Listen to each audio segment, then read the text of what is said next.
Late night in the Heartland. Friday night. Out of sight. We're here to do it right. Thank you. Thank you very much. Much appreciated. Thank you. Thank you very much. And it is Friday night. We're ready to rock and roll. We're ready to have some great time here tonight. We're ready to talk about some interesting topics. And there is no trolling allowed. If you have something that you want to say that is not on point, if you have something that you want to disagree with, then you have to have the balls to make the calls. We're not going to allow any trolling in the chat because we're just not going to allow any trolling in the chat. That's not the way it works here. Now, before we get started, I think it's important that I mention a couple of people.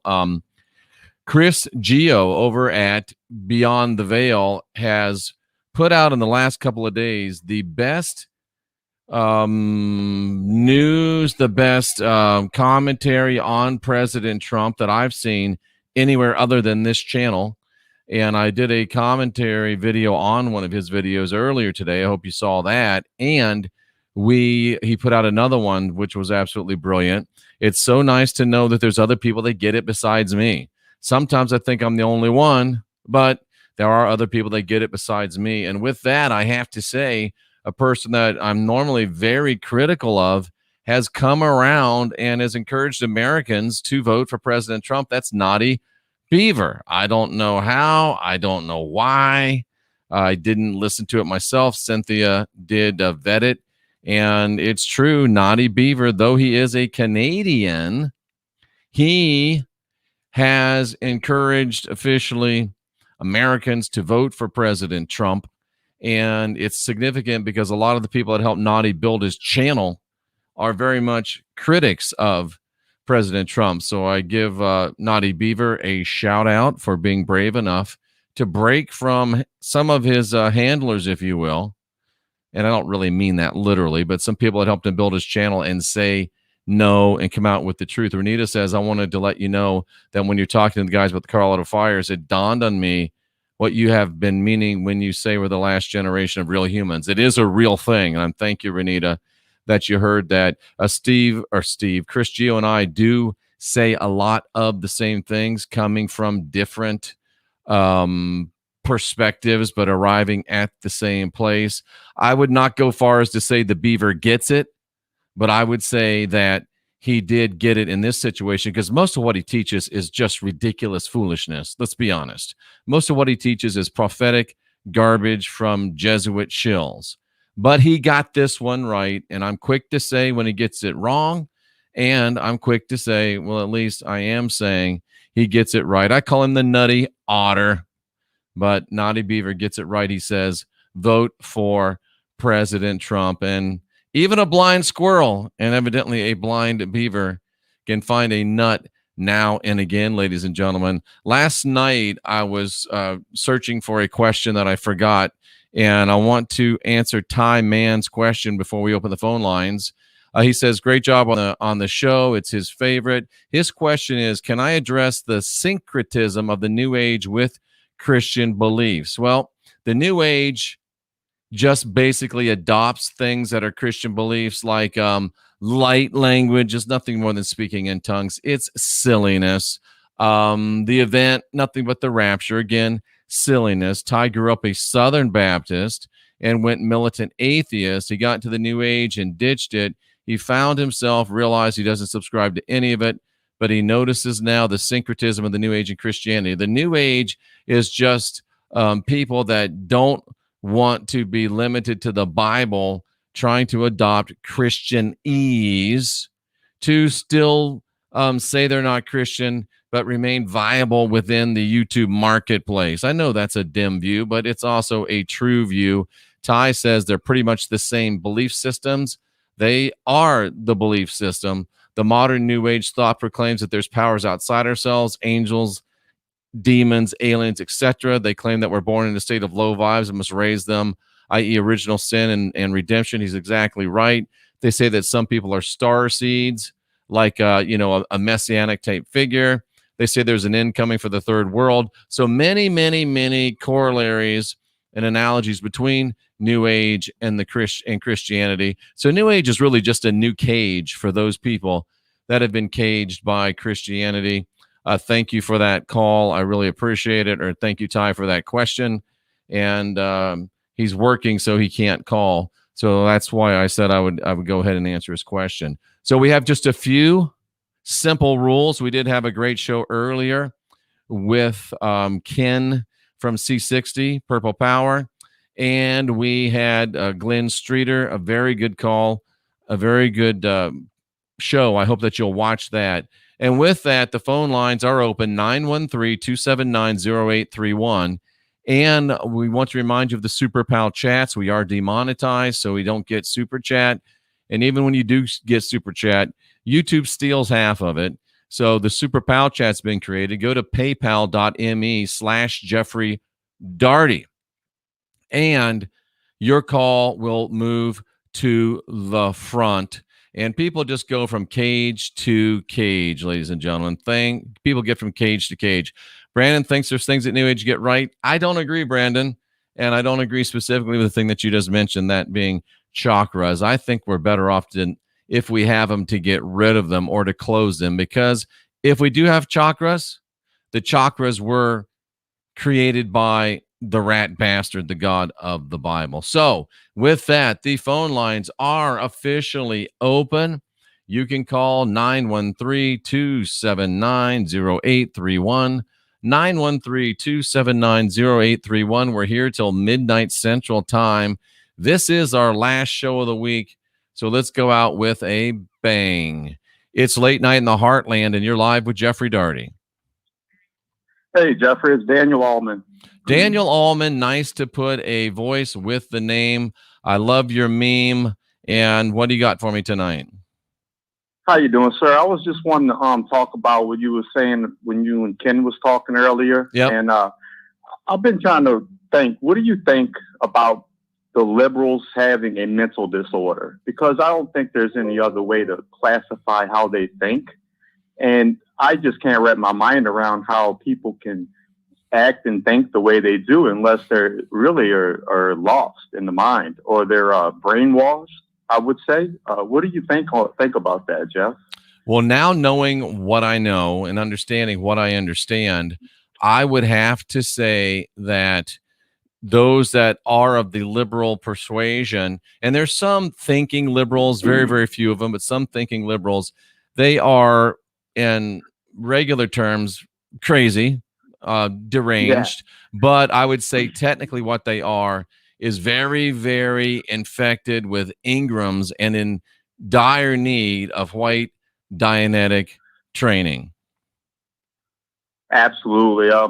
I just always try to get in the mind of those who I oppose and try to think, why do they think the way they do? And one thing I think is the education system really has done a number on our youth. Absolutely. Yes, sir. A lot needs to change in our country, and a lot of work has to be done.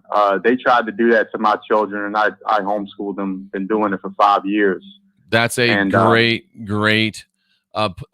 thing to do. And Tracy Dyer correctly points out, I've read these studies, that the longer you're a liberal, you actually have physiological differences that develop between liberal brains and conservative brains.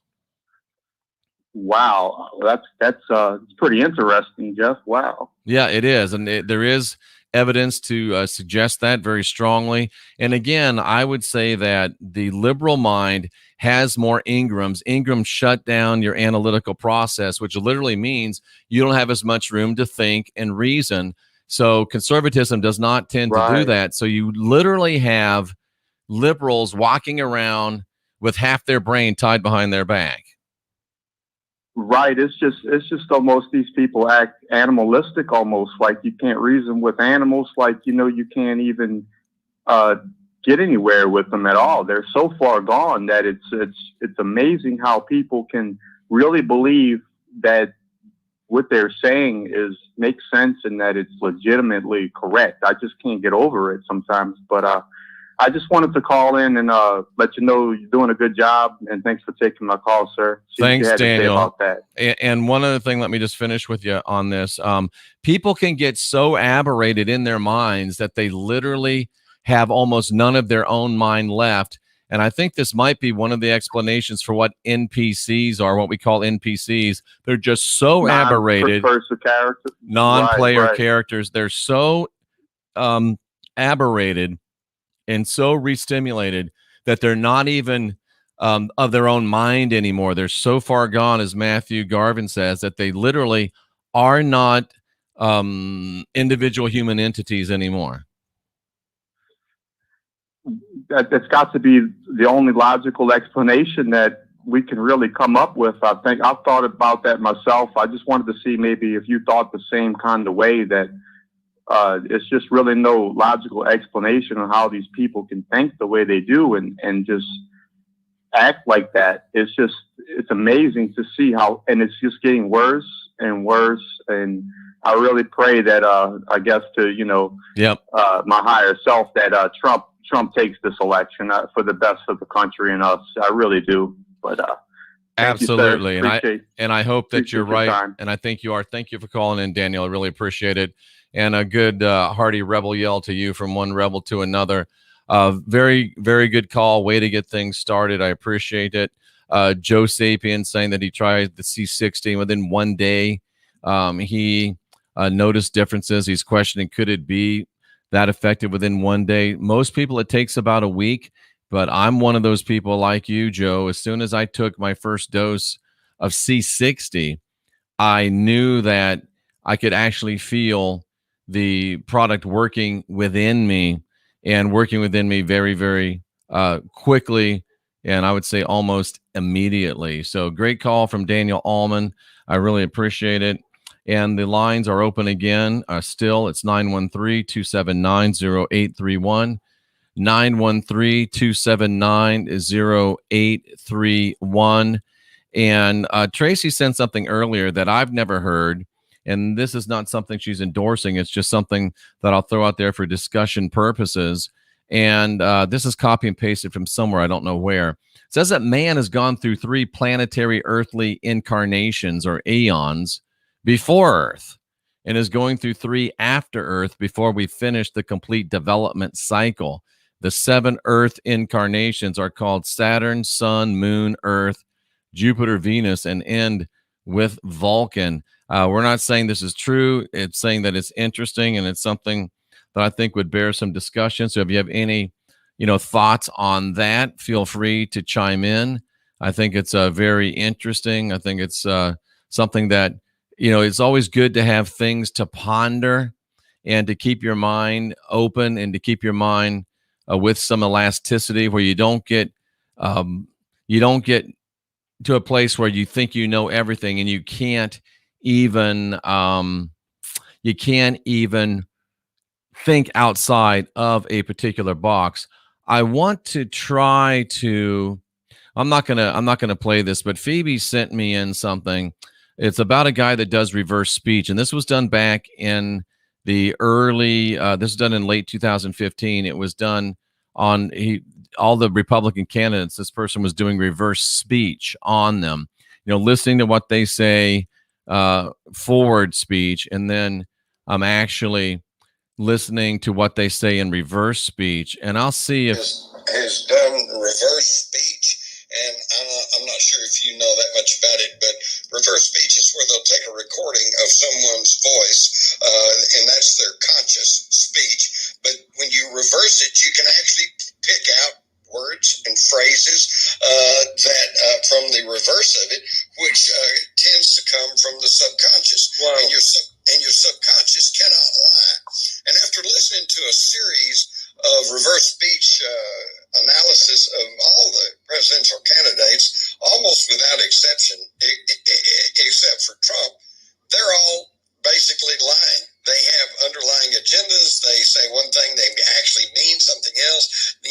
They're being duplicitous.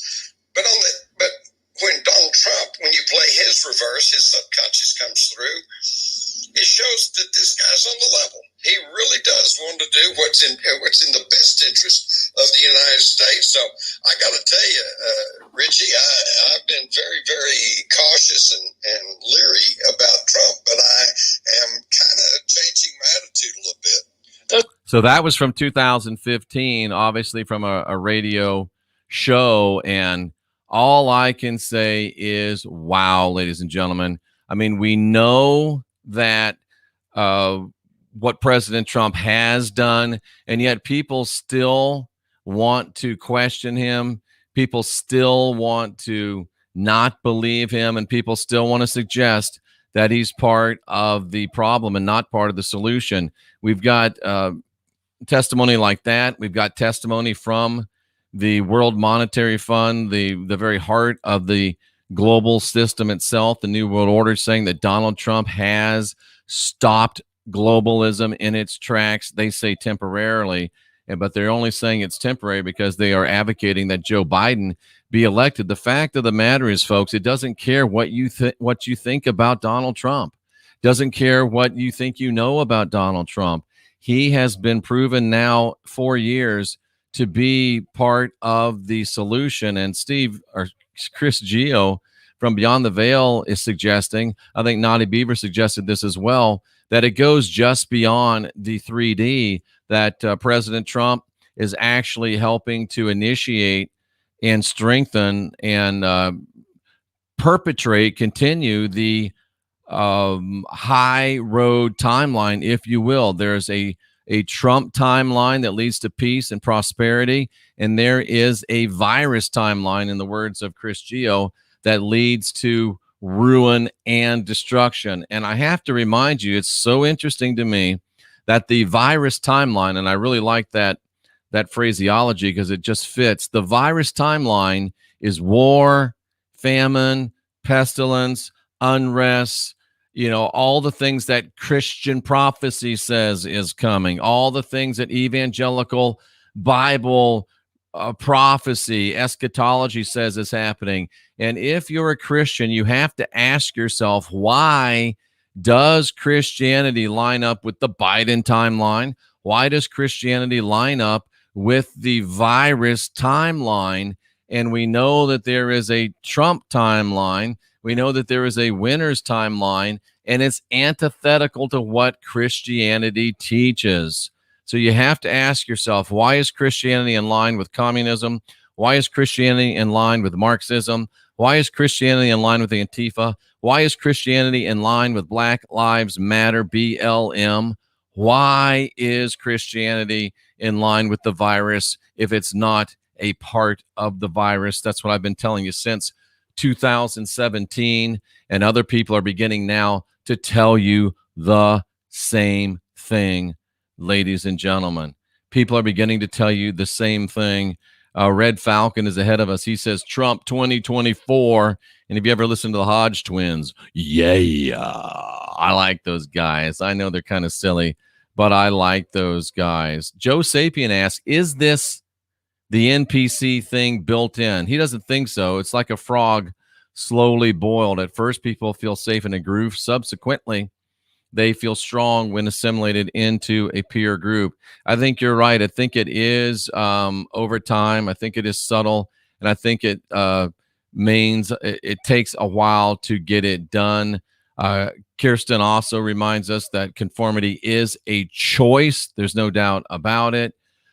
And it's just one of those things that we have to be brave enough to address. Wendy says that the regime media is partially to blame. I would say they're mostly to blame because they are the ones that are given the agenda, and they are the ones that subtly implant the agenda in a way that's it's received through media below our analytical level of understanding, and it goes right in and it becomes an Ingram. Terry agrees with me that Christianity is part of the virus. And then Tracy points out that Christians rail against the very things that their religion promises is going to happen if they continue to do the things that they're doing. And it's horrible. And Joe reminds us that as time goes by, the herd, the NPCs, they get suckered by the good shepherd. And never forget, the shepherd's favorite meal is lamb, ladies and gentlemen. The shepherd's favorite meal is lamb. The call-in number is 913-279-0831. It's 913-279-0831. We invite you to call in. We just ask that you be polite, and we ask that you be interesting.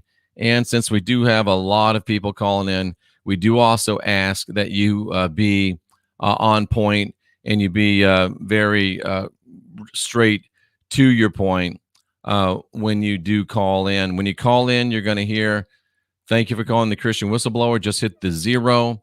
If you call in and you hear music, that means you're on hold, and I will get to you just as soon as I can.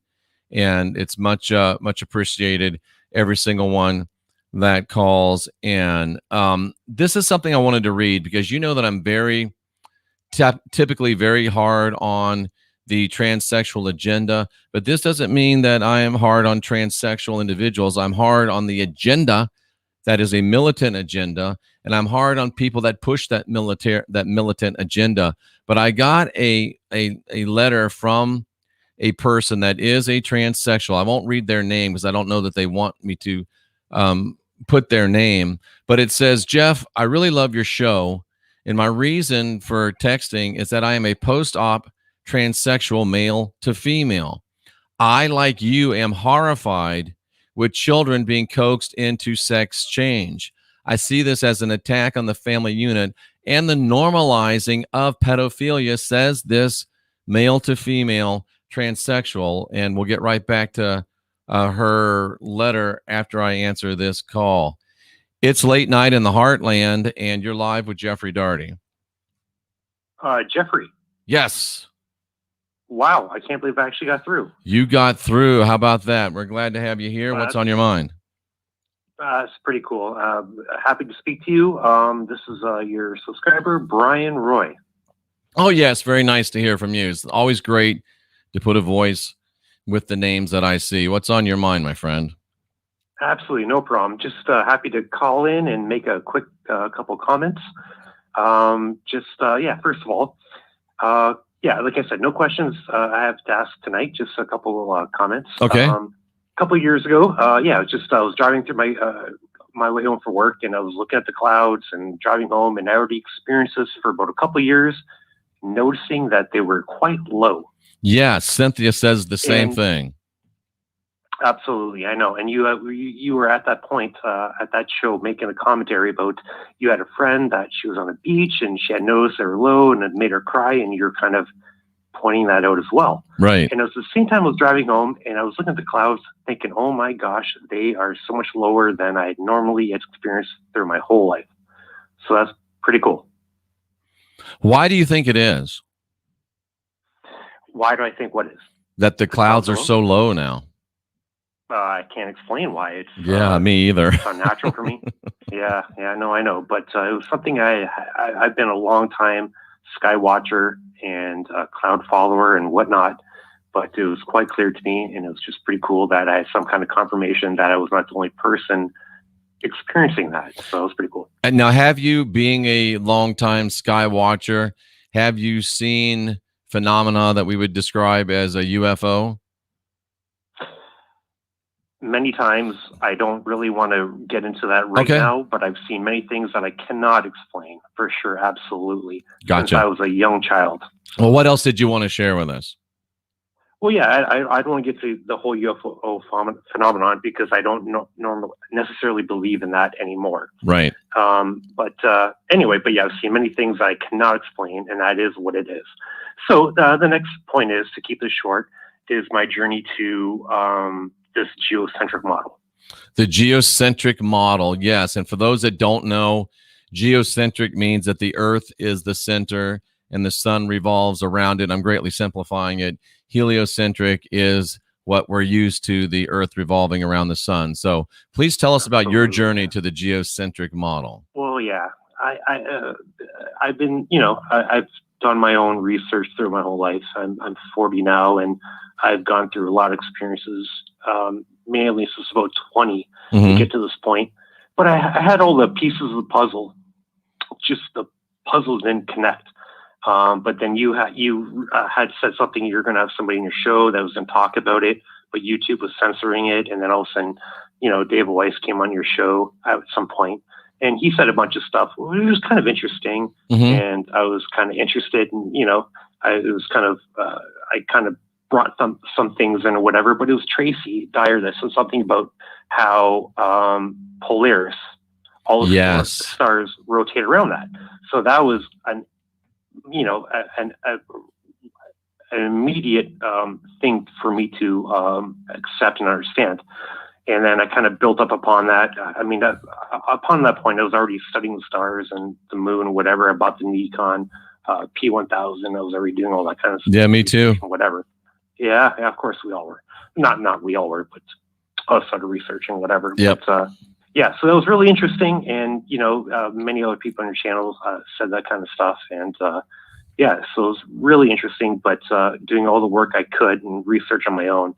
Yeah, mind-blowing that I'm here on the opposite end of your phone saying that, yeah, of course. It's amazing. Absolutely. I mean, you never thought we'd be here, but if you follow the research, no. Yeah, it's where it almost inevitably leads. Yeah, it's pretty cool. So I don't have anything really great to bring to your channel tonight, other than just confirmation that, it's pretty cool that we can all get here to our own understanding and mindset. And that's it. So anyway, but I don't want to keep your line occupied at this point, but hope to call in again at some point, and hopefully I can bring something more to the channel. But I just want to say it's all pretty cool, and I love this new platform that you have with the open chat. It's you've got many great people. It's so amazing that you open up a channel to have trolls call in, but more than 9 out of 10 people that call in are just awesome people that have great commentary.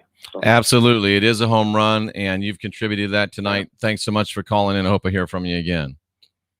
You will do. Next time I'll bring something better to the channel. But no, this was great. Awesome. It was very important. Thank you so much. All right. Good night. Bye-bye. Good night. And what a great call. And getting back to this lady, male to female, transsexual. She was the third son of 3 born. She's born in 1964. Her mother persuaded her to take drugs that practically guaranteed that she'd be born female. They had already chosen a female baby. They already had chosen a female name. They thought they were going to have a female baby. She went through her life knowing something was wrong. She was 14 when she realized within her own mind that she needed a sex change. Went from piano playing star pupil to punk rocker instead of university. Worked in the coal mines, went on strike in 1984. Always fought feelings until on a daily basis about 15 years ago. Hit a brick wall, couldn't carry on. Failed suicide attempts. Never spoke to her parents about it. She lived on the streets for a while. Eventually picked herself up, and now in a long-term relationship with a man. This is a male to female transsexual who's now in a long-term relationship with a man. And if she had the choice, she said she'd be living a normal life with an ex-girlfriend, but the LGBTQ agenda has been hijacked by Marxists and used as a tool to divide. She feels there's a lot of hatred directed at trannies, and to be honest, she doesn't blame the parents of young children for feeling this way. She's banned most of the media sites. Anyway, she does not have any contempt my way. It was nice to hear from her. She says, keep on rocking. She's Trump 2020. And it is one of those things, ladies and gentlemen, where there are, even on something that is like, transsexuals, that we're against a militant transsexual agenda. And it's very, very consistent to be against a militant transsexual agenda that's trying to recruit children to change their sex. That's very different and does not include being against individual transsexual people. And I'm not against individual transsexual people. Some of you might jump to say, well, why do you say bad things about that one? That person is advocating 6, 7, 8-year-olds being able to change their sex because they want to. And that's what I'm against. Not an individual transsexual person, even though this one hasn't been able to make up their mind. They've changed their mind 5 times in the last 2 years. But we're not against individual transsexuals. We are against the militant transsexual agenda, and we will stay against the military and the militant transsexual agenda and the military transsexual agenda. Tracy Dyer sent me a note a few days ago, and I thought it was brilliant. I don't think I brought it up. We talk about the swamp, we talk about Washington, D.C., and we talk about how deeply embedded it is. And Tracy floats the idea of splitting up the seat of the federal government, take it out of D.C., and let various federal agencies spread out across the country. It seems like a high concentration of population dependent upon federal employment is not a good thing. It leads to government in a bubble and has removed the governors, if you will, from the people that it serves. I think that's brilliant. Have these several agencies in different places. We're not saying move the capital, but you don't want to build a swamp mindset. And that's exactly what we've done. We've established a swamp mindset, and these people start getting to the place where they believe what works within the swamp works outside the swamp, and it doesn't. So that is I think, a brilliant thought, and it's one that we might want to bring up to President Trump if we can, and get him to be able to, maybe change that a little bit. Tell It To Me sent a note that said when Pelosi started floating the 25th Amendment, they say, see, Nancy Pelosi knows the president is going to win. That's why she's bringing up the 25th Amendment, that it wasn't for President Trump for this term, but it's for President Trump for next term. And I think that is really, really interesting. And this one, I haven't had a chance to fully vet it, but the source is good, according to David, who's a great, great supporter of this channel. I don't know if you saw this or not, but there was a warning letter written by the niece of Osama bin Laden. And this was on The Spectator. Let me go ahead and show this to you. And the phone lines are still on. We're just open. We're just filling time with some great information while we wait for you to call. So don't feel like you can't call. But The Spectator magazine published a letter, and this was, I don't see a date on here, but Noor bin Laden, and I think this is her right here, she issued a warning letter, and she's the niece of Osama bin Laden. I know there's a lot of intrigue about bin Laden, but looks like a lovely lady.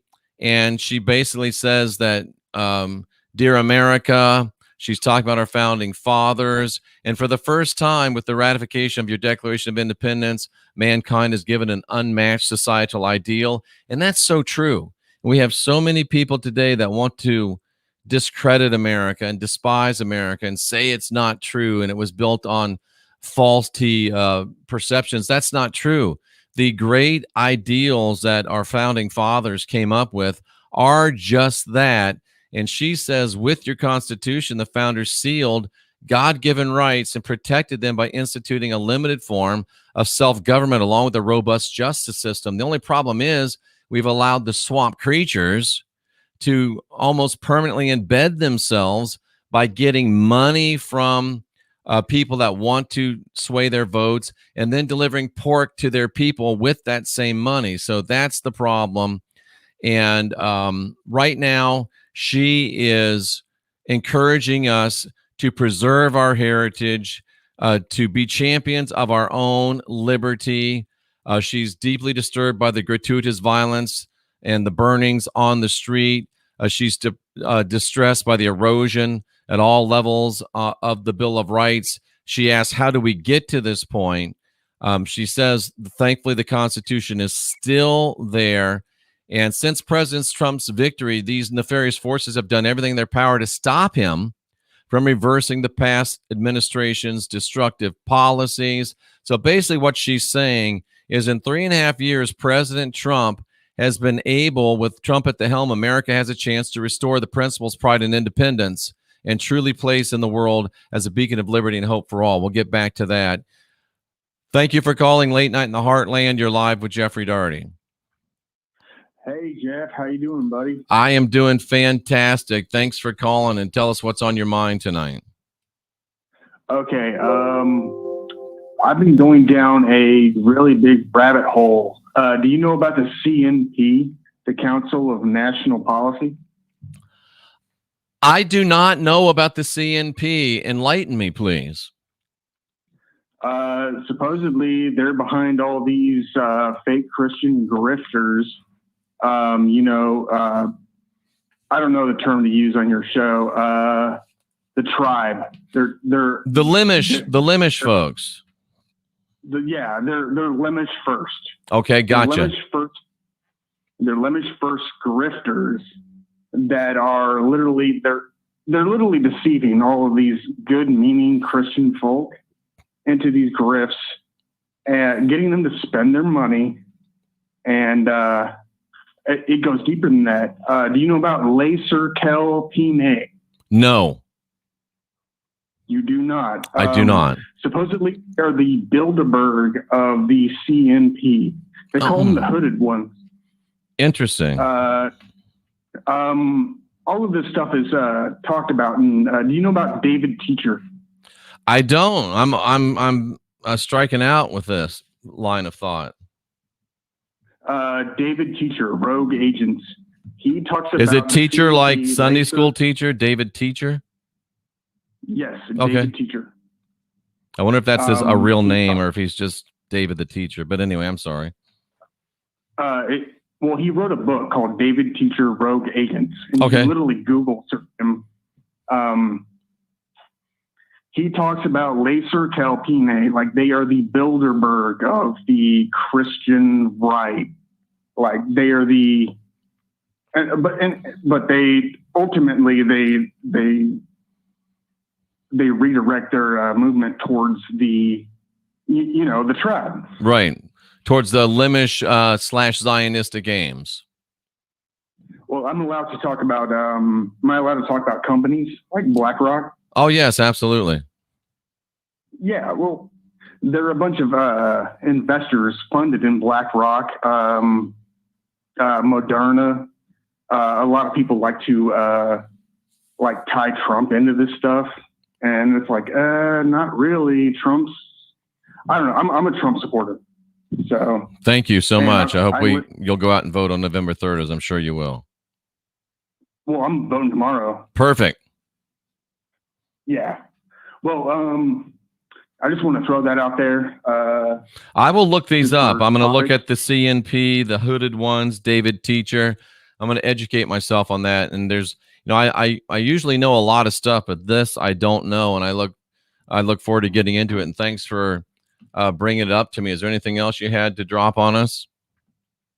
No, that's it, man. I used to watch your channel a long time ago. I got turned off on the whole flat earth, but I still support you.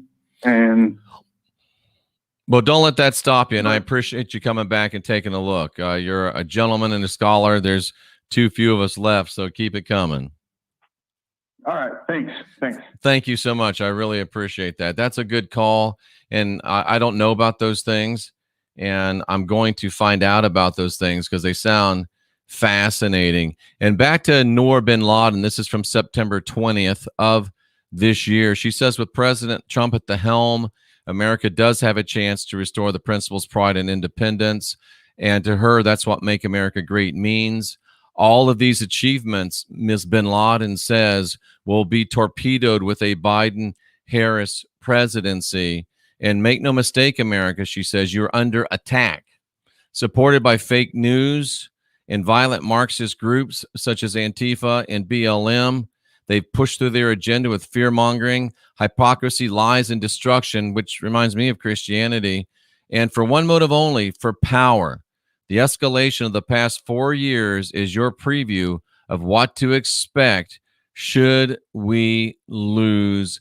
This insurrection, if successful, would cause the unraveling of law and order, an end of your republic as you know it. Tyranny would inevitably ensue. This is from the niece of Osama bin Laden. She says America is on the very edge of the precipice. Please wake up.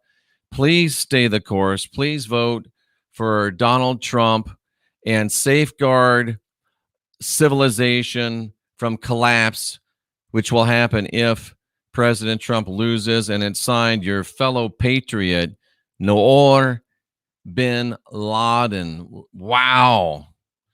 That is powerful, ladies and gentlemen. That is powerful, powerful stuff. And wow, that is really, really good stuff. And I'm glad that Ms. Bin Laden stepped up. And I just like to bring things that I can bring to you that will give you some hope and hopefully bring you out of fear and bring you out of worry and give you something to hold on to. And in this case, I want to share something with you that was sent to me by Nigel. Nigel doesn't like it when I don't share all of his stuff or jump on all of his stuff, but that's okay. Nigel sent me this, and this came from October, just last month. The WHO, the World Health Organization, which was defunded by President Trump, accidentally, it says in parentheses, confirms that COVID is no more dangerous than the flu. And this is from theguardian.org. The head of Health Emergencies Program, best estimates, puts the IFR, I think is the infectious flu ratio, at 0.0 or 0.14%. Let's just read the first little bit of it here. The WHO has confirmed what we and many health experts have been saying for months. The coronavirus is no more deadly or dangerous than the seasonal flu. The WHO's top brass made this announcement during a special session of the 34-member executive board. And they have said, ladies and gentlemen, that it's no more serious than the flu. Roughly 7.8 billion people on the planet. If 10% have been affected, that's 780 million cases. The death toll is just over 1 million. That is an infection fatality rate of 0.14, right in line with the seasonal flu and the predictions of many, many experts around the world. So, folks, even though the world is going crazy, even though they want us to be very, very fearful and very, very afraid, we have to remember that, yes, I think it is a virus. I don't know where it came from, but it is a virus. But it's the flu, ladies and gentlemen. It is the flu. And that's all it is. So don't be any more afraid of this than you would be of the regular flu. Take precautions like you would for the flu. You wouldn't shut down your business over the flu. You wouldn't send your children to school with masks because of the flu. You wouldn't stop living your life because of the flu. You would not do that. And this is interesting. Who sent this to me? I don't even know who this was from. It was from the Healthy American. I'm not sure who this is. Just some recommendations. How do you shop without a mask? You can call in advance and ask, what accommodations do you have for those that can't wear a mask? Me, I just walk in and act like I own the place. Print out the state of county orders with the exemptions highlighted. Have the clerk read the paper instead of you speaking. So far, this person has not had any trouble using this methodology. Again, I just walk in and I act like I own the place, ladies and gentlemen. I act like I own the place, and I haven't had any problem whatsoever. So with that, we'll get back to the phone lines. Thank you for calling. It's Late Night in the Heartland, and you're live with Jeffrey Daugherty.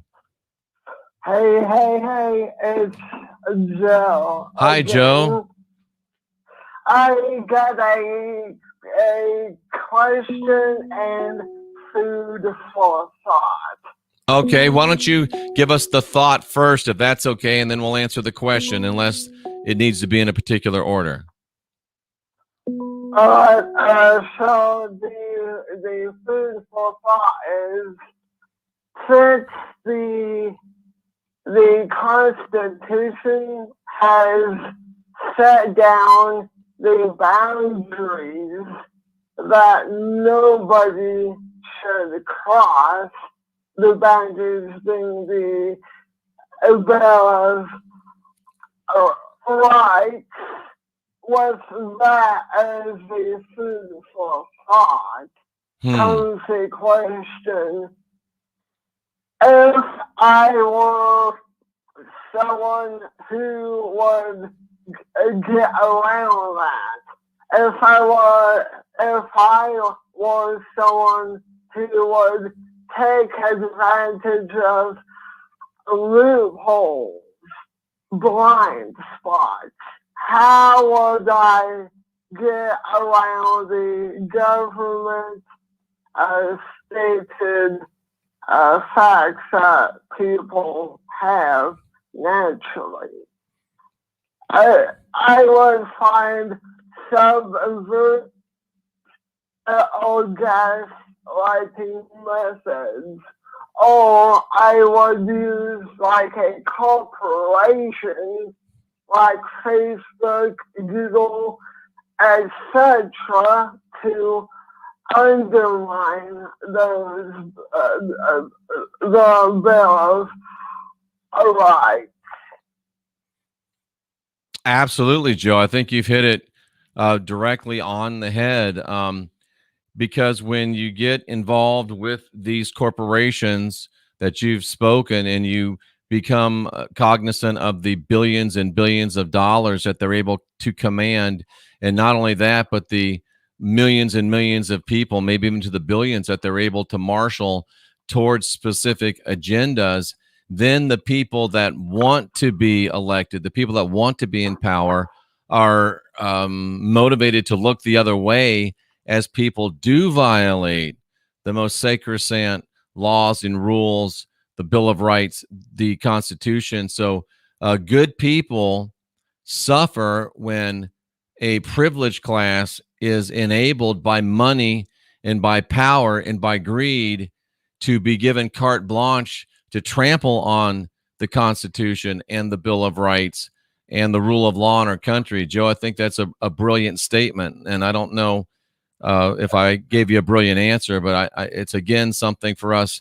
to keep in mind. And I thank you for bringing that up to us.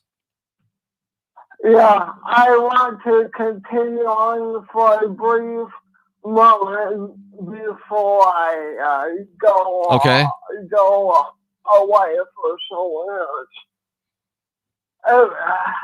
People, I don't know if I know it or not, or that they feel helpless, but it is the people themselves that are seconding, mostly because they feel that they don't have a choice. Right. They feed the very system with their own money. Consider tithing. Right. We tithe the church. We feed the matrix. So that is a very scary thought to know about. It is, Joe. It is. And thank you for bringing that to us tonight. It's always a pleasure to hear from you. Thank you for having me on, Jeff. Always my pleasure, Joe. Always my pleasure. Thank you so much. Joe always brings us such great information, and I want to get back to his points, but let me answer this call. It's late night in the Heartland, and you're live with Jeffrey Daugherty. Hey, Jeff. Hey, how are you? Can you turn down the sound in the background? I just shut you off. Perfect. So my question is did you see the top of the chat? I was the second one in. Asked you a question. I did not. Let me go back up. Bill Sibley. It might have gotten knocked out. Let's see. Yeah, Bill Sibley, whatever it was, it got deleted. So maybe you're being a little naughty, but what is the question? You're allowed to call in and ask anything you want. So thanks for calling in. So the first question was, did you, it's been 2 years since I last talked to you. Did you look into the Los Lunas Decalogue? No. Okay, so you didn't try to see if you could see the riddle in the way it was laid out? No, I just didn't get to it. I got a lot of things to do. I guess, to be honest with you, it didn't grab me. No, I didn't look at it. Would you like to hear what I found in it? Because it's kind of right up your alley. And it's called the Los Lunas what? Decalogue. Okay. Yeah, if you can be brief and to the point, hit me with it. So in 759 BC, there were Phoenicians and Israelites in New Mexico. Hmm. The location is called Pottery Mound. There's a bunch of Kiva art that the archaeologist was able to dig up from the third floor down. It was like a walled enclosure with about 2,200 people in it. Okay. Three-story walls, three-story buildings inside of it. Right. They pretty much covered the whole place with soil to preserve it for the future. Okay. All right. 5 miles away is the only place on earth the Ten Commandments has been found in the script of Moses, 216 characters. Really? That's fascinating. Okay. At the top of it is a zodiac table. You know what that is, right? Yes, sir. And you know what a Yawglyph is? I'm guessing it has something to do with Yahweh. So the Yawglyph is a solar eclipse that is witnessed. Okay. With 3 planets in view during the solar eclipse. Oh, okay. I know what you're talking about. Yep. Okay. So we spun back the clock and we found out September 27th, 759 BC, there were Israelites during Tabernacle. What was the date? September what? September 27th. Of what? 759 BC. 759 BC during the Feast of Tabernacles.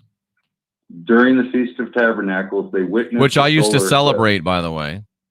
You did too? Yep. Yep. So what I found out is the Feast of Tabernacles is like you're supposed to be out of the cities for a week. Right. You're supposed to be in booths. Yeah. Absolutely. And they tell you how big a tabernacle is. Right. So if you look at the Google Earth images of that location and you go back to the black and whites of like 2007. And where is that location? Can I look up Los Lunas Decalogue, or what's the location you're talking about? I got a video out on it. You can play on your show right now if you wanted to. Well, I'm not going to play it right now. I'm going to look at it first, but. Okay. So I just searched for the oldest 10 Commandments found in stone on YouTube. And then NM Revealed Tours channel. Okay. They come up to near the top of the list. It should be in near the top of the list. All right. I will definitely look at it. Control that site since 2009 when Google bought YouTube. Wow, that's impressive. They took it away from me.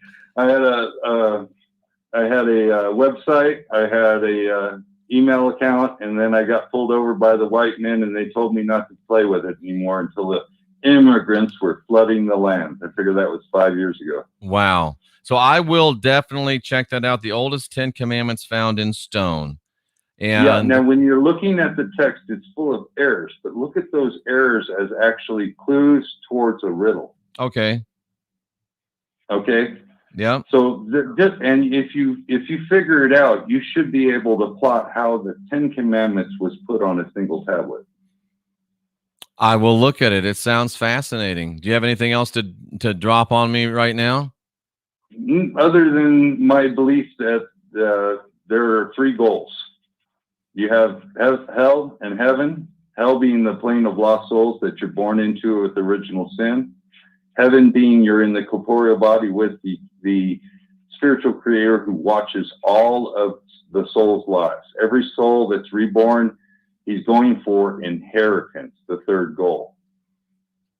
Interesting. I of course, I don't agree with you right now as I sit, but I'm always open to new knowledge. We do have people holding. I thank you for calling. That's fascinating. I will get on this within the next 2 weeks. Feel free to hit me back and let's talk about it. Absolutely. All right. Thank you. Thank you. Thanks so much. I appreciate it. I think this might be Delaney. It's late night in the Heartland. You're live with Jeffrey Daugherty. What's up? It's Delaney Pearl Jones. Is this the Delaney Pearl Jones? You got it. Hey, girl, what's up with you? It's a pleasure to talk to you. I'm excited. Ditto. I just wanted to say hello. Hi, everybody out there in Jeffrey Land. It's Delaney Delight Jones in the chat room right now, ladies and gentlemen. Can you believe I got kicked off of YouTube because a video I posted 4 years ago from the DNC speech of Bill Clinton. Oh, wow. And I caught Bill Clinton. He's a lizard. He's a reptilian. They after 4 years, they struck my video down and snatched it. But guess what? I got multiple copies and still. Good for you. Good for you. Hey, who's been showing up in your basement lately? Oh, well, we got tomorrow, the 25th, it's Maury Travis's birthday. You know who Maury Travis is, right? I don't know who Maury Travis is. Oh, he's the serial killer that killed all the prostitutes in his basement. Oh, man. Okay, Maury Travis. Yeah, Maury Travis. He killed himself as soon as they caught him. Because he was doing computers and videos. He videotaped everything. Oh. Yeah. Yeah. So, yeah, well, look, Ruth showed up, and daggone it, she poked me like a motherfucker in my foot. Ruth Bader Ginsburg? Oh, yeah. I got a video a few years ago telling her I wanted to eat her spark when she dies. Because she was trying to promote children's sex and pedophilia. Delaney, I got to ask you a question. Why do all of these people that have passed on come to Delaney's basement? Not just my basement, to me, period. I was born dead. You were born dead? Yeah. You sound pretty good for a dead girl. Thank you. But no, they brought me back to life. And why do you think they come to you? I firmly believe it's my birthday. My birthday and the year I was born and the time I was born. And what my name means. What's Delaney mean? Delaney means offspring of an angel. Wow, that's very interesting. Also, it means black. And you do happen to be black, right? Yeah, I'm half black, half Irish. But the other little bloodlines I got in there, in my Irish bloodline, I got French and English. And then on the black side, I got Blackfeet, Native American, Sicilian, and African Zulu. Wow, you got we're the six-fingered ones. You got a good mix there. Delaney, what do you say to the people that listen to you and say, this girl's crazy? Nobody has the balls to tell me I'm crazy. If I thought you were crazy, I would tell you, but I don't think you're crazy. I think you're crazy by the definitions of this world. And if you're not crazy by the definitions of this world, then I'd really be worried about you. I took that word and flipped it. I am courageously real, aware, zany, and youthful. Oh, I like it. Give me that one more time. Courageously real, aware, zany, and youthful. You are crazy. You are crazy. And I'm crazy too, according to that definition. We should all be crazy. I've taken all the negative words and flipped them to positive. That's so good. That is very, very powerful to do that. What did Ruth say to you when she showed up? She knew she wasn't right. Yep. She was promoting that childhood sex shit because when she was young, she was getting filled around with too. I knew that. Yeah, that rings so true for me. So she was really like a tortured soul, right? Exactly. You know, and then once you get into the government, you know what you got to do. Yep. You know, you got to do what you got to do. What they say, you know. Do you think that she really died when they told us she died? No, she left her body right when she went into the first coma. Okay, yeah, that makes sense. So she left the hospital when they cut her off the machine. How were they propping her up from then till the time she officially died? I don't even know. Just like black magic, zombie magic. Looked like, from what I saw, it always looked like she was part of a prop from Weekend at Bernie's. She did. She made Bernie look good, you know, from Weekend at Bernie's. Very interesting perspective. Delaney, I got to take my top of the hour break here. I am so glad to hear from you. And I just want you to know check out my videos, dude. Look, fairies are real. The gentry folk are real. I have no doubt about it. Dude, the video I got of the little guy that lives in my hallway, I'm telling you, it's a 15-second video. It's called Fairy Slow-Mo. Just go look at my videos. You'll find them. So Delaney is right in the chat room. You can find her channel just by, clicking on her name. What is the channel name, Delaney? Delaney's Delight Jones. Delaney Delight Jones. Yep, Delaney's Delight. One word. Oh, okay, Delaney's Delight. Yeah, like. I just put the word like there. But what else y'all can do is go to the playlist titled #Spirits in Action. Okay, that's my playlist of every spirit video I've captured. Okay. I'm going to look at it. I haven't looked at it yet, but I'm going to look at it. Comment and share and like and subscribe. Will do, Delaney, and you call us back. You hear? I love you, Jeff. Love you too, girl. Bye-bye. Bye-bye. We are going to go ahead and take a break right now. We'll be back right after this. You know, we've got some great sponsors out there, and one of them is my great friends from Focus Life Force Energy. We're going to allow you to learn about them while I take care of some personal business. And ladies and gentlemen, with no further ado, we will see you on the other side of this great talk from the great people at Focus Life Force Energy. This is the introduction to this great service. And I'm Jeffrey Daugherty. I'll be right back. Focus Life Force Energy is a subscription service that activates a high consciousness field. Now, this high consciousness field supports our mission of the optimal conditions for human evolution. So FLFE, or Focus Life Force Energy, works much like prayer. So holding a person in mind, we believe, activates a field around that person. And then whatever you're feeling for that person, whether it's healing energy, love, is now by quantum association in that field. So FLFE works in much the same way, where we have an identifier for a location, whether it's a legal address, coordinates, or an object such as a cell phone. We activate a field, and then we're specifying the conditions within the field. So we use consciousness kinesiology to write the programs that we have in the high consciousness field. So these programs are positive declarative statements which enhance the field and provide you the opportunity to be your best self, as Jeff said. It supports the mission of us having the optimal conditions for the evolution of consciousness. We also have programs such as EMF mitigation. We also have a brain optimization program. That's brain optimization for the modern world, which assists us with managing the electromagnetic smog that we live in. Helps rebuild the brain during the evening and focus on enhancing our brain functions during the day. And there's many other programs that we won't mention at this time. They're on our website. We're constantly adding more value to the service by adding more programs and refining the ones that we have. Focused Life Force Energy, ladies and gentlemen. Go to jeffreydaugherty.com. It is High Conscious on Demand. You will see the logo there, and you can click on that logo. That'll give you up to 30 days for free, or you can just go ahead and get it because it is the best thing since sliced bread. But you know, I'm still on my fast, so I'm not eating any sliced bread. But we appreciate you being here. It is late night in the Heartland.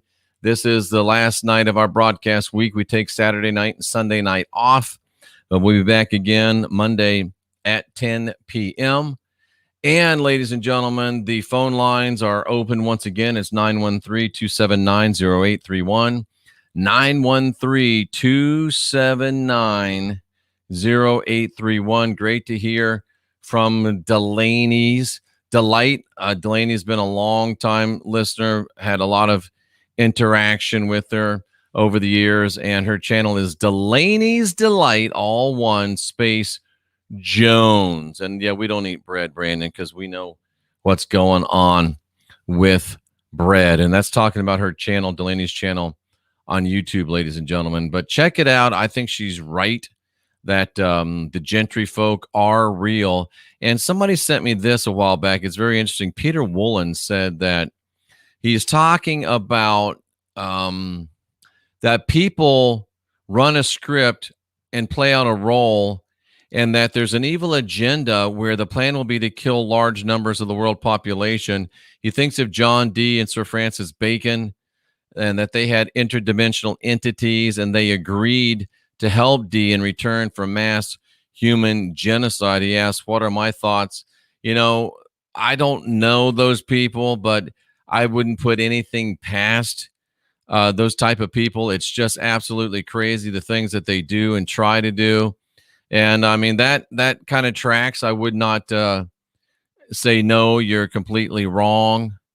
I think you're right. I think you're right. And this is something that came across the Epoch Times, and it's been a few weeks since this went, but this is something that we didn't really talk about very much, and for obvious reasons. But the Epoch Times, and I subscribe to them. It's a great paper. I don't get the physical paper because I think that's kind of silly, but I do subscribe to the electronic edition. And they had this whole deeply researched idea that the Chinese Communist Party was responsible for President Trump being infected. That's very, very interesting. Some believe that Xi Jinping took steps to deliberately spread the coronavirus once it crippled his own country, and did what they could to believe, so much so that this man named Chang, Gordon Chang, says that he believes that China infected our president. And this might account for the dramatic change in Donald Trump's demeanor. He was usually going out of his way to be nice to President Xi of China. He was trying to be respectful. But when somebody gives you a virus and you're 74 years old and you think that they're trying to kill you, that can change your perception towards that individual, right? And, shifting gears seamlessly, we always talk about, and we always think about, they've been trying to tell us this for years, and we talk about how things have been hidden. Some of you are too young to remember this, but I want to show you something that's on Twitter, and it was 39 years ago, and it was, supposed to be a big joke and, laugh, ha, ha, ha. But I want you to listen to this, and I want you to just think about what was going on 39 years ago and think about what's going on now, and see if this doesn't make a little bit of sense to you. Because when I heard it, and I used to watch the show with my dad. So this is Barney Miller, if you remember Barney Miller, and just sit and listen to this. It's about 2 minutes, and the call lines are still open. You'll just go to hold, and I would probably stop this. Now I'm going to let this play out. You can either wait for 2 minutes or go ahead and call, and you'll go on hold. But I want to play this now because I found it fascinating. Here we go. What we got here? John, this is William Klein, who's directing our office. I just wanted to meet them face to face. I wanted them to admit what they were doing. Who is they? He was in the office of the Trilateral Commission. Trilateral Commission? Yeah, the Trilateral Commission. All right, what is the Trilateral Commission? It's an organization founded in 1973 by David Rockefeller to bring together business and political leaders from the United States, Europe, Japan, so they could work together for better economic and political cooperation between their nations. That's what they'd like us to believe. But you see, what they're really up to is a scheme to plant their own loyal members in positions of power in this country, to work to erase national boundaries and create an international community, and in time bring about a one world government with David Rockefeller calling the shots. I take it they're pressing charges? Yeah, well, he broke a globe and some UNICEF artwork. Well, they're in on it too. Okay, Mr. Klein. I'm just telling you, our whole way of life as we know it is in jeopardy. I appreciate that information. But I have the documented evidence. It's all in there. Show him. Well, he's got a Got these magazines here. Conspiracy Review, Suppressed Truth Roundup. The whole master plan is exposed. Yeah, well, You're still not convinced, huh? Would you like to hear the names of just a few of the people who have been on the Trilateral Commission? not particularly. James Earl Carter. Heard of him? Look, Mr. Klein. Henry Kissinger. You heard of him? Walter Mondale. Who? Mr. Klein is John Anderson, George Bush. You remember at the convention, everybody thought it was going to be Ford for Veep. You know what happened? David Rockefeller just picked up a phone, put in a call. Hey, Ronnie, forget Jerry, it's George. Bye. So, no matter who won in November, they had their man in the White House. Ladies and gentlemen, I mean, what do you do with that? That was 39 years ago. It's a comedy show, and they are clearly telling us what's going on. It's called plausible deniability, ladies and gentlemen. From Barney Miller straight to you. It's Late Night in the Heartland. I'm Jeffrey Daugherty. You're live. Jeffrey Daugherty.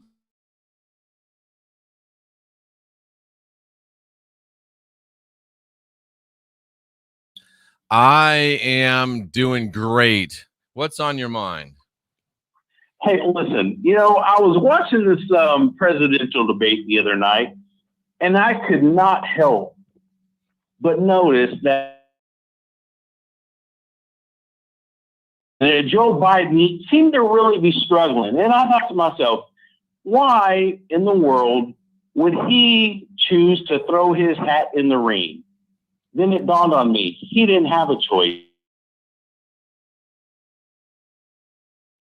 These are actors in the great game, right? Yep. They've made their choice. He had to do this. And I started feeling sorry for the guy in some ways.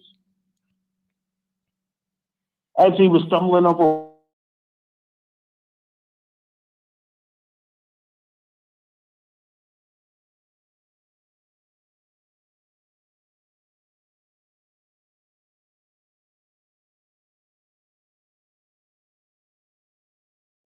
Well, tell me why you think he's there.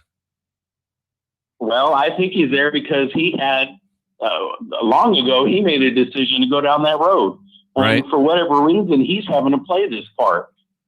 Now, I think this is all set up. I think there's no doubt that President Trump wins again. I hope you're right. For whatever reason, he was chosen to be vice president under Obama. And for whatever reason, he decided to come back out from under the basement of wherever he was to run against Trump, President Trump. Who would do that? You mean to tell me he was stronger than Hillary? Why didn't he run then? Oh, he couldn't. He was stronger than Bernie. Oh, Bernie got, he got messed around twice, apparently. Yep. The Bernie bros are pissed off. And it brought me to something that I thought about back in 2008. And it goes something like this. Dear sir, I must begin by explaining my abrupt response to your question. Indeed, your question was fair, and I must admit logical given the circumstance. However, your questioning has actually given me reason to pause. As a matter of courtesy, I will give you a response to this question, but only once. The house was made of cards. What did you expect? That is Vice President Joe Biden's 2020 campaign. House of cards. Wow, very well stated. And I think you're right. I asked the same question of a paladin of White Hat Reports, why Biden? And the answer I got makes sense to me, that there's so many people within the government that are tied up in this Ukraine, China money laundering and money-making scheme that they thought by running Biden as the candidate, it would make him untouchable and by virtue them untouchable. But they didn't count on Donald Trump and they didn't count on Rudy Giuliani, and it's all coming out. And I think they all are going to go down, and they're going to go down hard. So I've come to the same conclusion that you have. Joe kind of is the sacrificial lamb. They're hoping to sneak him through, but it didn't make it. Anything else that you got for us? Not gonna make it. No, sir. That was it for tonight's call. Appreciate you taking the call. Have a good night. Hey, I appreciate it. That's a great call. That's a very interesting call. And yeah, you can't help but wonder, having a little throat trouble with all the people they had to run. Why? I think objectively Bernie was their best shot at actually winning, but I don't know. Did natural law kick in and say they had to lose? Did their timeline just run out of juice? I don't know. But he, I think, is going to go down, and he's going to go down hard. I think it is over for them. But, you know, they're not going to go quietly into the dark night, it doesn't look like. And it was interesting that I wanted to touch on the Barney Miller thing. He destroyed, the guy went into the Bilderbergers, whoever it was, Trilateral, and destroyed a globe. I found that an interesting allusion. And to know that 39 years ago, they were telling us all this stuff. 39 years ago, they were telling us this. And we didn't listen then, but it certainly catches our attention now. You know, I don't worry about many things. And again, talking to Paladin, he's putting my mind at ease about this. But we've got to understand, I mean, here's an article from October 5th. Piles of mail, including ballots, found in the dumpster in New Jersey. The U.S. Postal Service mail carrier was arrested and charged for dumping mail in the dumpster. We got to get out and vote, folks. It's really important. It's late night in the Heartland. You're live with Jeffrey Daugherty. Hey, Jeff. How are you? Hey, man. How's it going? Nice to hear from you tonight. Absolutely. I figured I'd give you a call in, and that one clip that you played was really interesting. The book on the Trilateral Commission called Trilateralism was actually the introduction into my conspiracy research. Really? And how I came about that was a friend of mine who was in his late 50s told me about this book, and he said that when he checked it out from a library when he was a younger guy about my age, he said he had the FBI show up at his house. For real? Yeah, apparently back in the day when that book came out, it was so controversial. I think it came out in the 1970s. I forget. I didn't get very far into the book because how dense of a read it was, because it basically it brings together the Bilderberg Group, the Council of Foreign Relations, trying to think what other organizations in there. But basically, it's a really good book if you've got the fortitude to read through it. But I only got maybe an eighth of the way into it, and I had to stop. I had it for 2 weeks. But apparently they put your name on a list, and he was visited by the FBI, and they asked him, why did you check this book out? He's like, well, it's a published book. I just wanted to read it for educational purposes. And they said, okay. And then they left his house. Now, did you ever get yourself a knock on the door from the FBI? No, not myself personally. They're too busy fabricating crimes to go investigate. Right. To hassle me right now. But I meant when you read that book, if they put people on a list that read that book, did you ever get a knock? No, Interesting. I didn't. They actually had to get it from one of the libraries in the surrounding network. I think it came from a library over in Cleveland. Oh, interesting. So they didn't even have it in their inventory when I wanted to read it initially. So that was kind of my introduction into conspiracy research back in like 2014. And then of course I started watching around the time of the election. I started getting into Jordan Sather's channel, and then somehow I came across your name, and now here we are. Isn't that something? Now they knocked Jordan off, right? Yeah, they did. I am really shocked at that. And for whatever reason, I stopped watching his channel. I think it was when he was really going deep into the Fight Club stuff. because I, at that time, was convinced that it was a psychological operation. And it might be. We don't know. Right. We still don't know. And, we don't. He was totally on board for it being like a white hat. This is a good thing. And I was like, I'm still on the fence that Donald Trump still might be compromised. I mean, all that fear has kind of left me now. As you know, I'm definitely casting my vote for him in person. And excellent. I'm not concerned nearly what I was a few years back, but it's really funny how we find ourselves in the communities that we are in, because it's all progression. I tell people all the time that you are a collection ultimately of everybody that you've ever known in your life. And a lot of people don't realize that the company that you keep oftentimes defines you. And if you find yourself being either the smartest person in the room or surrounded by people that you don't really jive with, you should feel the urge to change your position and start to socialize with people that do better things for your mental health.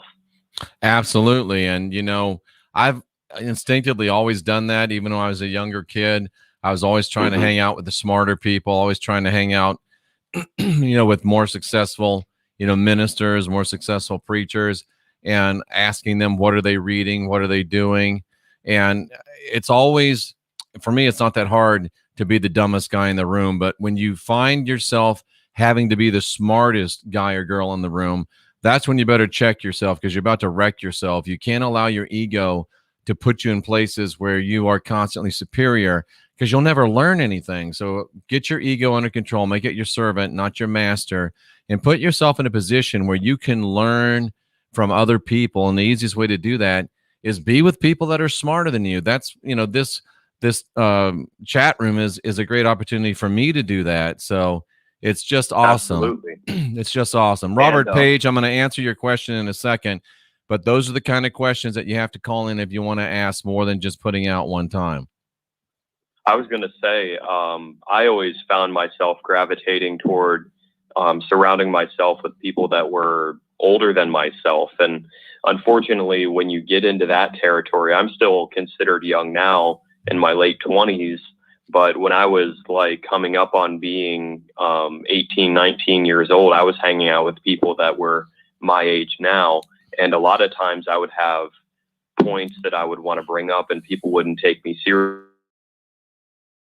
It's always difficult dealing with that, where people would tease me and stuff like that. But ultimately, it made me a stronger person, and it helped with my ego. You know, it didn't let my ego get out of control, because, I mean, you're a young, dumb kid and you're going to say dumb things that you don't really know what you're talking about. But in a lot of times you do know what you're talking about. And the people that have the wisdom of age, they will see that in you and give you more opportunities to prove yourself to be better. Absolutely. Great points, Brandon. You have anything else to drop on me? No, I really wish that I did. I was just going to say that book, if you want to look into it, it's called Trilateralism, and I think it was published in about 1972. Trilateralism, about 1972. Appreciate it, Brandon. You're welcome, and have a great evening, Jeff. Everybody's been great on the calls.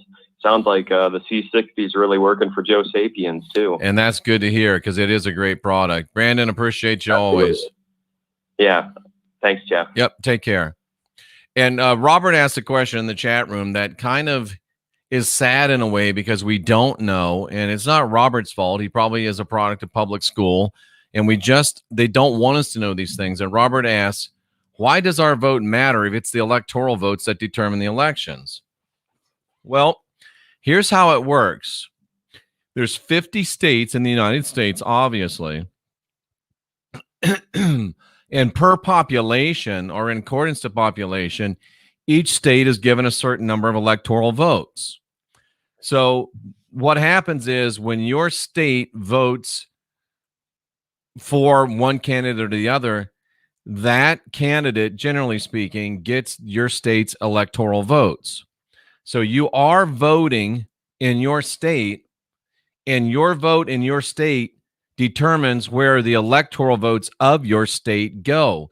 And this is done so that, like people here in Kansas, we still get to have a voice in the election, even though we have a small population compared to Florida, California, New York, Pennsylvania, all of those other states.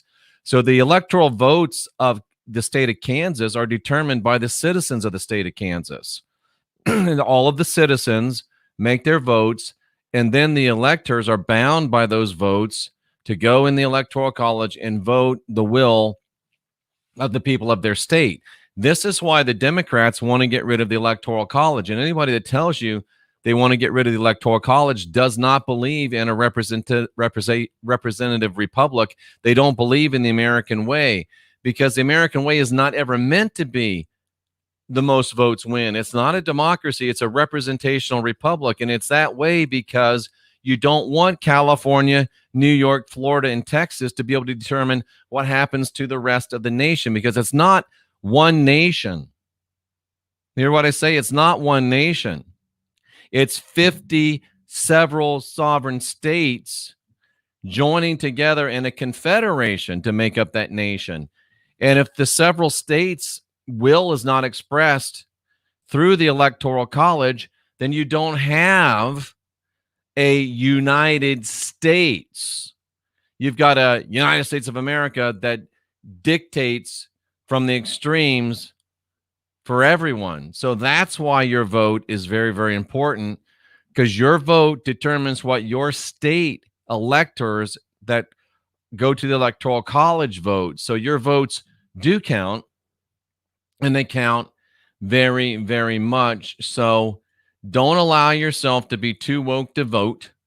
Go out on November 3rd and vote for the candidate of your choice. And Robert is just being a troll now. I told you, you got to call. You got to have the balls to make the calls.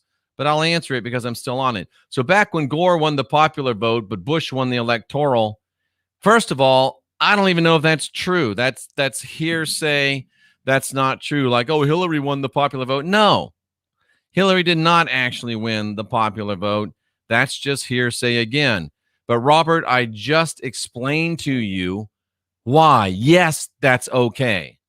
If you want a system that's just based on popular vote, then if you don't live in, literally, if you don't live in New York State, Pennsylvania, Florida, Texas, California, Michigan, Ohio, you will never see a presidential candidate come and speak to you.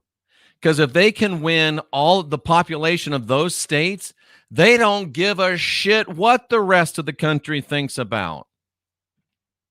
Do you want to be ruled by an oligarchy? Then you want popular vote.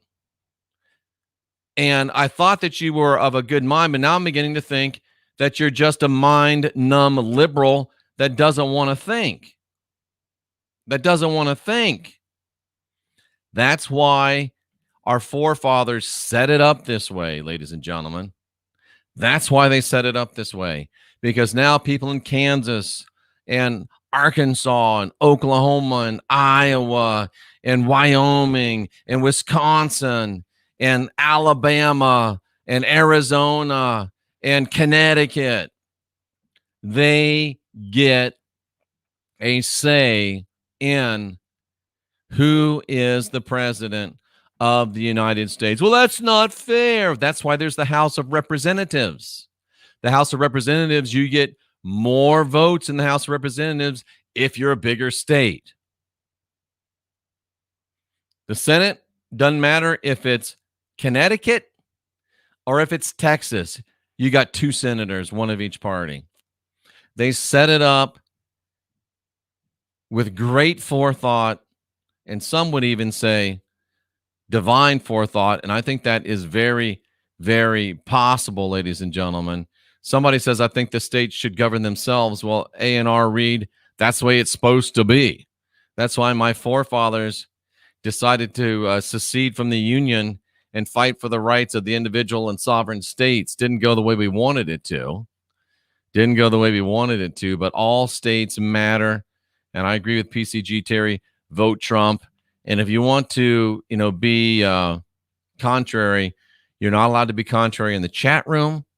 That's why we have the phone lines open, so you can call and be heard. Daniel Allman makes a great point. If the Electoral College didn't exist, it'd be California and those other states that I mentioned, determining every single election.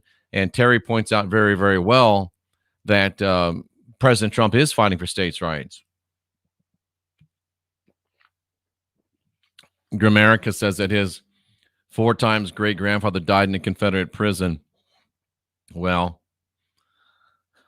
as a Confederate, I won't say anything. I'll just let that go. Well, ladies and gentlemen, maybe the red states may have to secede from the Union once again if push comes to shove. I don't think that's going to happen, but yeah, it could happen. And we're almost in a situation where you would say that should happen. You should happen. I don't know. We'll see. This is interesting to me. I got this back, and this video was produced back on September 30th, and I'm not going to play the video, but I just wanted to show you the video because it was really interesting that it was done back on the 30th. And let's get past the stupid commercial. It was done back on the 30th of September. And they're already saying back on the 30th of September, before the laptops and everything was out, that Rudy Giuliani and Steve Bannon were already saying that China owns the Biden crime family. This was September 30th. This was before the release of the Hunter Biden laptops. So people that pay attention have known for some time that the Biden family is a crime family. Rudy Giuliani, I would look for him to quite possibly be the next attorney general in a second Trump term. I think Rudy's tough as hell, and I'd love to see him going after people. And Steve Bannon might have some ego issues, but Steve Bannon is a guy that is definitely worth listening to, in my opinion anyway. So it's interesting that they knew Steve and Rudy and many others were on this a month ago before the Hunter information broke. Some might say that they were already privy to the Hunter information, and that's possibly true. But very, very interesting, folks. And it is important that we just don't let this slip by like the liberals would like us to. Joe Biden is found guilty of selling access to the presidency and the vice presidency of the United States of America and has profited in the billions. It's not millions. He's profited billions of dollars, and he really should be indicted right now. But why indict a guy that's already on the ropes and you're going to win an election? But this is not just some thing that doesn't matter.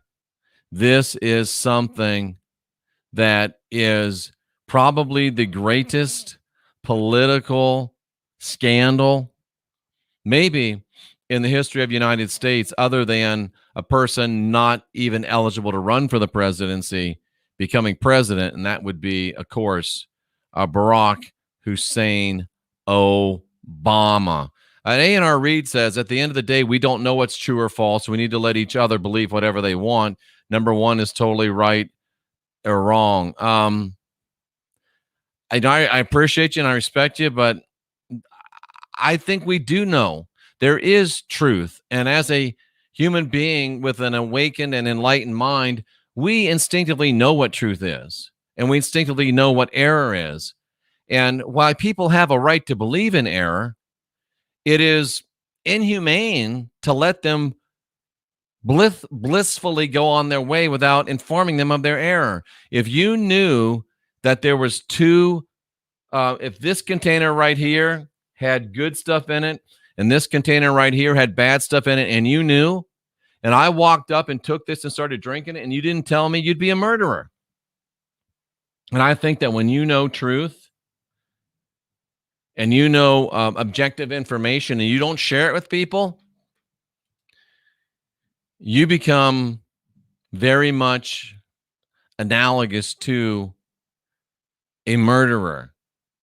So there's that. The phone lines are open. It's 913-279-0831. This is Late Night in the Heartland. I'm coming to you live from the Heartland of America. And we open up the lines Monday through Friday from 10 p.m. till midnight. And we open them up for you to call. Doesn't matter if you love me. Doesn't matter if you hate me. If you have questions, if you have answers, we're here to open the lines for you. Kamala Harris, Bijaya Grover says that her parents make her ineligible. I think there's an actual strong constitutional argument to be made. Joe Sapiens is still confident in the Trump victory, and so am I. And Tracy says that Obama, or whatever his real name is literally fighting for his survival. And I think he definitely is fighting for his survival. He's fighting to stay out of the big house. He's fighting to stay out of jail. And he's probably fighting to make certain that he doesn't have to face the same fate as the coward John McCain faced. That's very, very possible.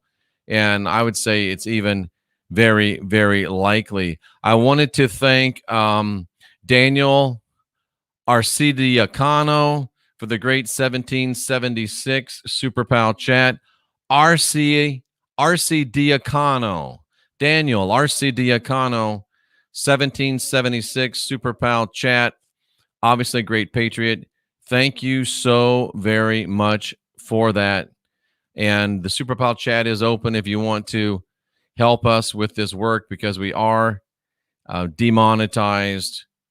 It's Super Pal chat. Just go to paypal.me/Jeffrey Daugherty as you see it on the screen. And you can make a Super Pal chat, and we appreciate it. And we appreciate it. Delaney says there's a lot of black men that committed suicide because of Kamala and her injustice. And that's true. A lot of black men went to jail and found their lives in shambles because of Kamala's desire to stay in charge with her district attorney position. Trump landslide, mail-in votes are already showing it to be the case. Brandon makes a great point, because mail-in votes are typically very, very heavy Democrat, sometimes 2-1, but the mail-in votes are almost evenly split across the nation between Republicans and Democrats, which means that President Trump is already getting 25% more votes than he got in 2016. And even if they cheat, Paladin White Hat's reports tells us, and I verified this from other sources, that they can only cheat about 10%. So President Trump is already tracking ahead of the cheater curve, if you will. And I think that we're very, very secure as long as we go out and vote on November 3rd, that we will have a great re-election of our great president. We'll have 4 more years to keep America great, and 4 more years to usher in this victorious timeline. And the world really is going to be better than we've ever imagined, sooner than we've ever thought. Daniel asks, what's your thoughts on Obama being recruited by the CIA and put in office from another country? Before President Trump leaves office, he will inform us of the fact that Obama was recruited by the CIA, that Obama was born in another country, and that Obama was an illegitimate president. Brandon says his stats say that typically mail-in voting is close to 75% Democrat. So President Trump could be 50% ahead of where he was in 2016, because if it's normally 75% Democrat, 25% Republican, and now it's 50-50, that's a swing in my math of 50%, right? So it's looking good, but we've got to go out and vote on November the 3rd. We've got to go out and vote on November the 3rd. Obama was created by the spooks. Obama was created by the spooks. Carmen says, being here is a highlight every day. So much thanks to you, Carmen Gibbs. We really appreciate you. Mr. wants us to vote and says the Fight Club theme. We appreciate that. We appreciate that. Dank Aaron says, do you think Democrats are voting early for Trump? I think there's a lot of them that are voting early for Trump. I really do. I really do. So, folks, we have 20 minutes left. The phone lines are open. I'm Jeffrey Daugherty, the Christian Whistleblower, your mailman, bringing you information and hoping that you'll think, bringing you to water, so to speak, and hoping that you'll drink. We had a great show today with Ken Schwartz of C60 Purple Power, Glenn Streeter of EnergyMedFit.com. We talked about the Marxification in Mike King's words of Colorado. We talk about the limb infiltration. We talked about the Californian infiltration. We talked about the takedown of one of our great states, that being the state of Colorado. And if we don't vote on November 3rd for Donald Trump, we could see a takedown of our entire country. Mr. Chariot, I don't know if that's the right way to say it, says that there's many closet Dems voting for President Trump, especially now that Joe Biden has admitted that he's going to eliminate fossil fuels. And here I go, probably getting in trouble again. Well, we got to get rid of fossil fuels because we need renewable resources. Guess what, folks? Fossil fuels are a renewable resource. The earth renews. The oil is not from dinosaur bones. Hate to tell you. Grammarica says there's a huge Hispanic boost for Trump. There is. There's a huge black boost for Trump. And there's a huge white boost for Trump. Think about that. I think it's beyond debate. And it will be beyond debate on November 4th that there's been a resurgence across the board of all races coming to Donald Trump because we're about to figure it out. Tracy says that oil is renewable like blood. I agree with her. I agree there 100%. Carmen says Mother Earth will always provide. I agree with that. And when you get to the place now where everybody knows that fossil fuels are bad and unrenewable, anytime everybody knows, it's probably time to take a very, very close look, because what everybody usually knows is wrong. And the truth is very often the opposite of what everybody knows. I encourage you to check out Beyond the Veil's programs, the last two programs, on the last couple of days. It's the most accurate and brilliant breakdown of who and what Donald Trump is that I've seen besides this channel. I'm just being frank and honest with you. I really am. I was very pleased to hear that Naughty Beaver, a frequent target of criticism from yours truly, has come out very vociferously and encouraging Americans to vote for Donald Trump to bring in this great victorious timeline and to bring it in right now. So hats off and a salute to Naughty Beaver for doing that. And I hope that permeates throughout the rest of his teachings. How about that? How about that? So, yep, Naughty, hats off to you. And I think I went on his channel today and gave him a thumbs up for that. And, you know, it's just time for us to begin to police our own ranks and to do it with our attention. People that don't tell the truth, we should stop watching. People that don't tell the truth, we should stop supporting. It really is just that simple. I'm Jeffrey Daugherty. It's late night in the Heartland. We do have a good 15 minutes left. So if you would like to call in and talk to me, all you have to do is dial 913-279-0831. It's 913-279-0831. We always open to the trolls and the critics, and we challenge you, if you have the balls, make the calls. And I always wonder where y'all at. The critics are numerous. The trolls are way more than a few. They're always very, very, very, very, very, very vociferous in the chat. But when it comes to actually picking up a phone, all of a sudden they seem to lose their tenacity. Giggity 12 says, Donald is far from being a good Christian. That's one of the reasons why I like him. I don't want a good Christian for president. In fact, that's the last person I want. But Giggity says, Donald Trump is far from being a good Christian, and it's interesting that Giggity puts himself in the seat to judge Christianity when supposedly the founder of Christianity said, don't judge lest you be judged. But there you go. That being said, I believe his heart is in the right place, and Trump is the only option to protect this great country. I agree with that 100%.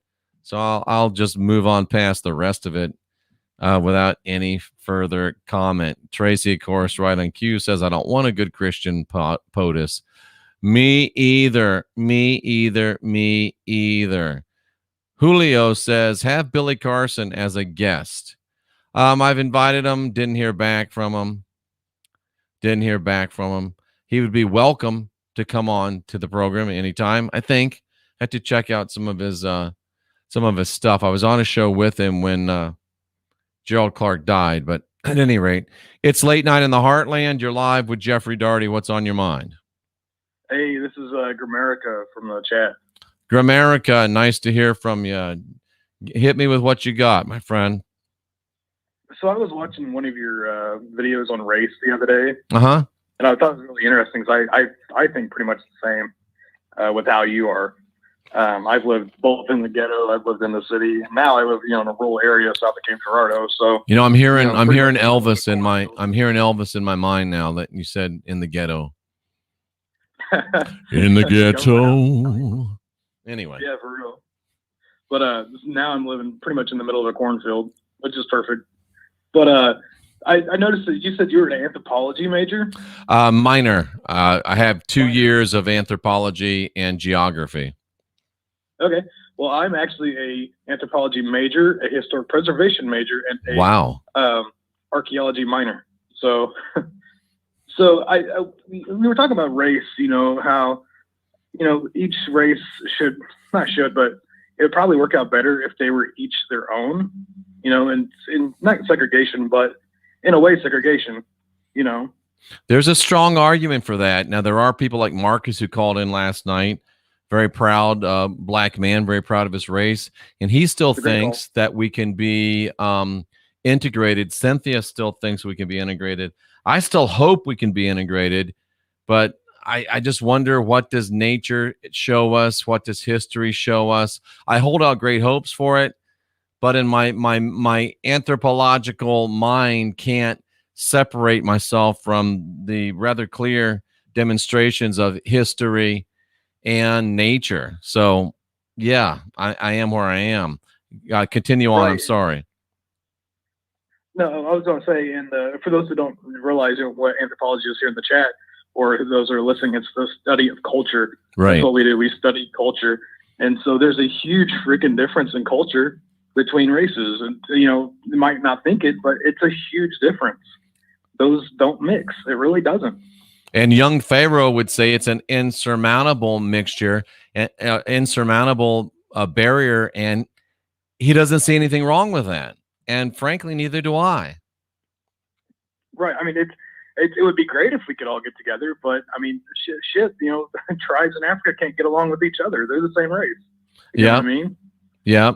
Giggity, have the balls to make the calls, or have a hot cup, or shut the hell up. Continue on, please. Yes. I always love the meme that we see going around where it has all the human skulls on it and said, we're all the same. And which, if you've taken anthropology or archaeology at that, you know we're not at all the same, because you can't identify people by their skull measurements. And if you can identify races by skeletal differences, then by definition, are all races the same? No, we're not. Why is that so scary to people? Indian from their facial structure. Why is that so scary to people? Why is it so scary that we're not the same?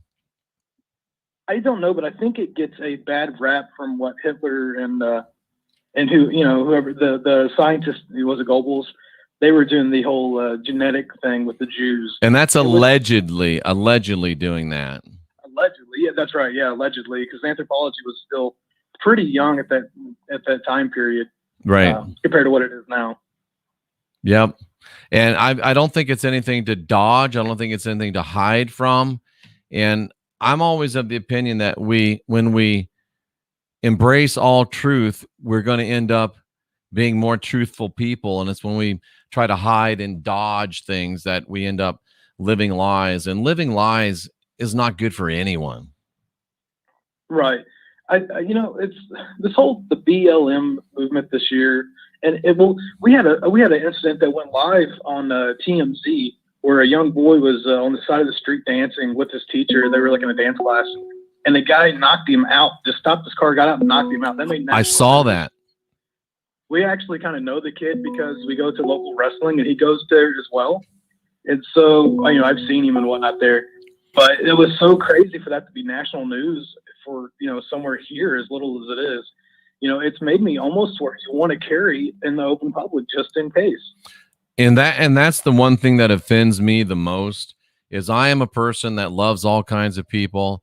I always greet everybody on the street. I'm always very friendly.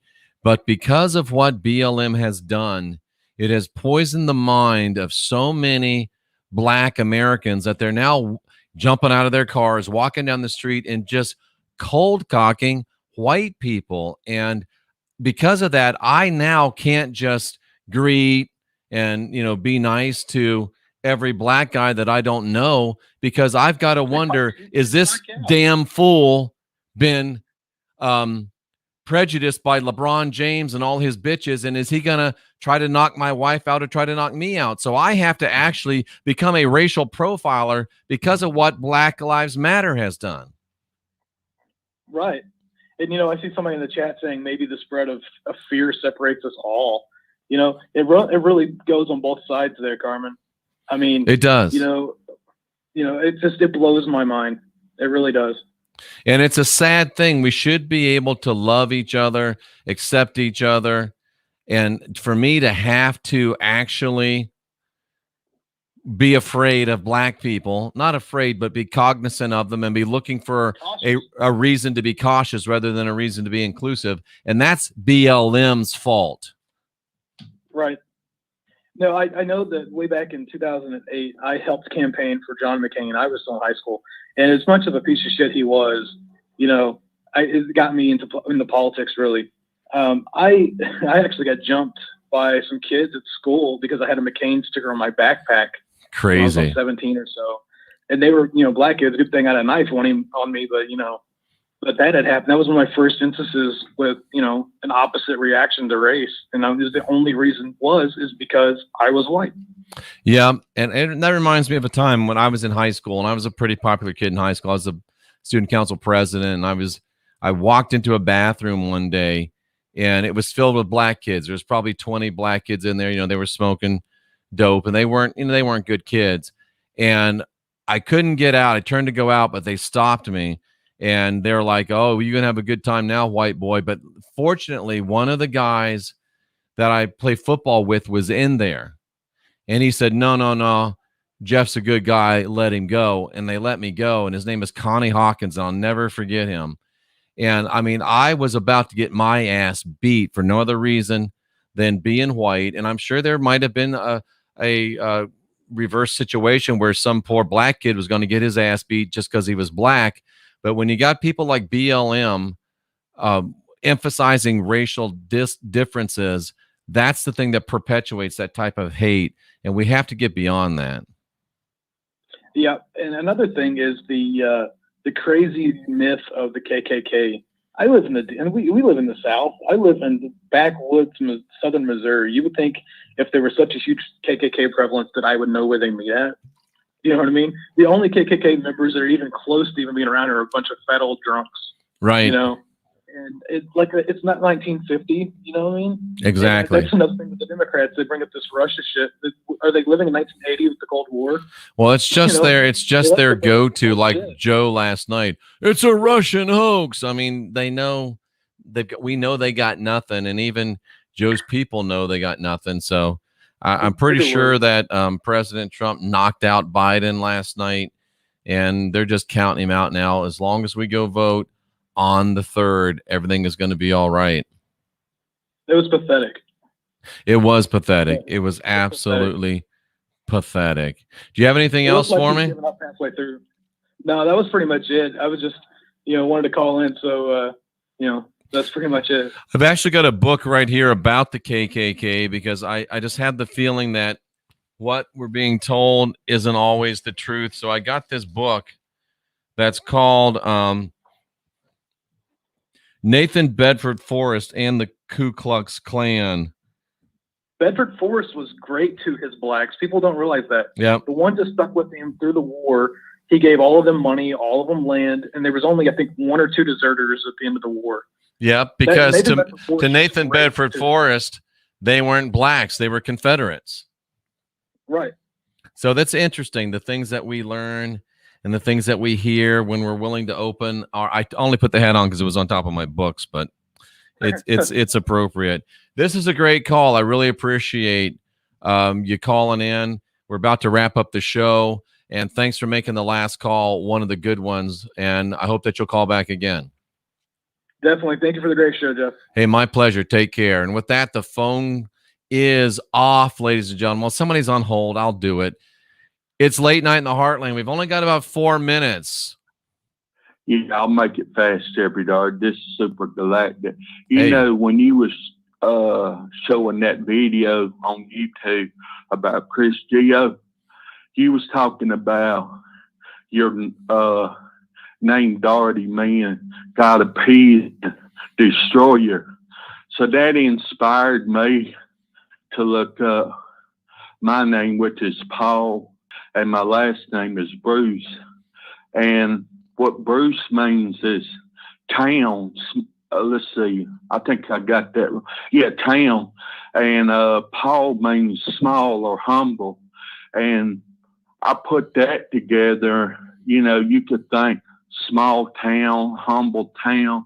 And that's the way I've always been. I've been a small town kind of guy. I feel like a lot of small town people don't get recognized like they should. And I guess that's the roots of the Bruce, because it also talked about my ancestor, Robert the Bruce. You probably heard of him. Absolutely. Absolutely. Yeah. Immortalized in the Braveheart movie.